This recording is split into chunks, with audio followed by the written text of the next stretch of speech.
ವಸತಿ ನಿಲಯಗಳಿಗೆ ತಾಲೂಕಾ ಪಂಚಾಯತ್ ಅಧಿಕಾರಿ ಭೇಟಿ, ಸ್ವಚ್ಛತೆ ಕಾಪಾಡುವಂತೆ ಎಚ್ಚರಿಕೆ. ಬೆಳಗಾವಿ ಜಿಲ್ಲೆ ರಾಮದುರ್ಗ ತಾಲೂಕಿನ ಎಲ್ಲ ವಸತಿ ನಿಲಯ ಹಾಗೂ ಅಂಗನವಾಡಿ ಮತ್ತು ಸರ್ಕಾರಿ ಶಾಲೆಗಳಿಗೆ ರಾಮದುರ್ಗ ತಾಲೂಕಾ ಪಂಚಾಯತ್ ಅಧಿಕಾರಿಯಾದ ಬಸವರಾಜ ಐನಾಪುರ ಅವರು ಭೇಟಿ ನೀಡಿ ಪರಿಶೀಲನೆ ನಡೆಸಿದರು.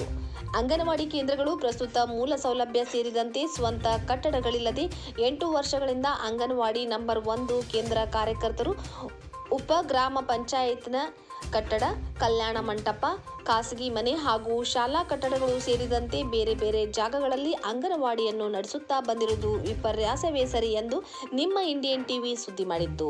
ಇದರ ಭಾಗವಾಗಿ ಇಂದು ತಾಲೂಕಾ ಪಂಚಾಯತ್ ಅಧಿಕಾರಿ ಬಸವರಾಜ ಐನಾಪುರ ವಸತಿ ನಿಲಯ, ಅಂಗನವಾಡಿ ಹಾಗೂ ಸರ್ಕಾರಿ ಶಾಲೆಗಳ ಅಡುಗೆ ಕೋಣೆ ಮತ್ತು ನೀರಿನ ತೊಟ್ಟಿಗಳನ್ನು ಪರಿಶೀಲನೆ ನಡೆಸಿ ಅಡುಗೆ ಕೋಣೆಯಲ್ಲಿ ಸ್ವಚ್ಛತೆಯನ್ನು ಕಾಪಾಡಬೇಕು, ನೀರಿನ ತೊಟ್ಟಿಗಳನ್ನು ನಿಯಮಿತವಾಗಿ ಸ್ವಚ್ಛವಾಗಿಡಬೇಕೆಂದು ಭೇಟಿ ನೀಡಿ ಎಚ್ಚರಿಕೆ ನೀಡಿದರು.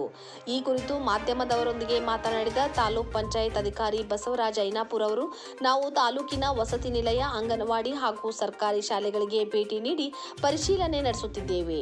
ಈ ವೇಳೆ ಅಡುಗೆ ಕೋಣೆ, ನೀರಿನ ತೊಟ್ಟಿಗಳನ್ನು ನಿಯಮಿತವಾಗಿ ಸ್ವಚ್ಛಗೊಳಿಸುವ ಮೂಲಕ ವಿದ್ಯಾರ್ಥಿಗಳ ಆರೋಗ್ಯದ ಕಾಳಜಿ ವಹಿಸಬೇಕೆಂದು ಸಿಬ್ಬಂದಿಗಳಿಗೆ ಸೂಚಿಸಲಾಗಿದೆ ಎಂದು ಹೇಳಿದರು. ವರದಿ ಅಫ್ತಾಬ್ ಸರ್ಮುಲ್ಲಾ, ರಾಮದುರ್ಗ. ಏನಿಲ್ಲ, ಮಕ್ಕಳ ಹಾಸ್ಟೆಲ್ಗಳಲ್ಲಿ ಕೆಲವೊಂದು ಹಾಸ್ಟೆಲ್ಗಳು ಸ್ವಚ್ಛತೆ ಸರಿಯಾಗಿಲ್ಲ ಅಥವಾ ಕುಡಿ ನೀರು ಸರಿಯಾಗಿಲ್ಲ ಅನ್ನೋಂಥ ನಿಟ್ಟಿನಲ್ಲಿ ನಾನು ಗಮನಿಸಲಿಕ್ಕೆ ನಾವೇನು ಮಾಡ್ತಿದ್ದೀವಿ ಅಂದ್ರೆ ತಾಲೂಕಿನ ಎಲ್ಲ ಹಾಸ್ಟೆಲ್ಗಳು ಜೊತೆಗೆ ಶಾಲೆಗಳು ಮತ್ತು ಅಂಗನವಾಡಿಗಳು ಕೂಡ ವಿಸಿಟ್ ಮಾಡ್ತಾಯಿದ್ವಿ. ಮುಖ್ಯವಾಗಿ ನಮ್ಮ ಮಕ್ಕಳಿಗೆ ನಾವು ಕುಡಿಲಿಕ್ಕೆ ನೀರು ಕೊಡ್ತೀವಿ.